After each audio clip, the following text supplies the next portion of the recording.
તે અત્યારે જાગીને બહાર નીકળ્યો તો વરસાદ અત્યારે બહાર બાપા ઝીકી બોલાવી રહ્યો હતો. જો તમે બધું પલાળી દીધું. રવિવાર હોય તેથી જ વરસાદને આવું ગમે, તો આપણને એ ગમ્યું નહીં હોય કે વાતાવરણ જો આજ કેનું થઈ ગયું, મસ્ત વાતાવરણ છે. પછી આપણે પાછા ઘરમાં નાસ્તો કરવાનો. રસ્તામાં હતા સમોસા, બટેટા, ભૂંગળા.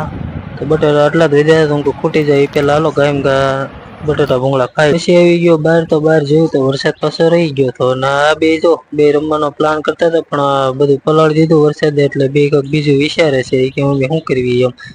ઓલો જો કંઈક મારી હમું જોઈને બોલે છે કે આપણે શું રમશું કે એમ.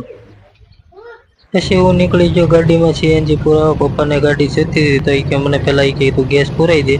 તો આપણે પાછા નીકળી પડ્યા. તરત આપણે ગેસ પુરાવા. તો અત્યારે જાય છે આપણી ગેસ પુરાવી નાખી. ગાડીમાં થોડો ઘણો ગેસ હતો, એક પોઈન્ટ જ રાવા દીધો તો ગાડી કદાચ પોગે તો પોગે, નકર પછી જોઈ જાય. ગાડીમાં તો હતી બહુ મોટી જબર ટ્રાફિક. જુઓ તમે,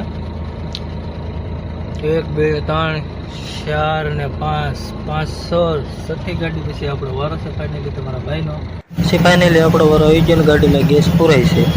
અને ગાડીમાં ગેસ પુરાઈને નીકળે તો સામે જુઓ તમે કાવડ યાત્રા નીકળી. તો આપણે કાવડ યાત્રાના દર્શન કરી લીધા. અત્યારે બધા જો વિડીયો શૂટિંગ ઉતારે છે અને ડીજેના ધમકારા સાથે બધા કોળિયાક નિષ્કલંક મહાદેવે જાય છે, તમે જુઓ.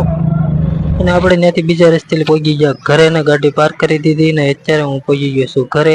તો વિડીયો કેવો લાગ્યો તે મને કોમેન્ટમાં કહેજો. ને તો થોડુંક કહેવાનું ભૂલી ગયું તો ચેનલને પાછા સબસ્ક્રાઈબ કરી લેજો ને તમારા ભાઈને સપોર્ટ કરજો બંને.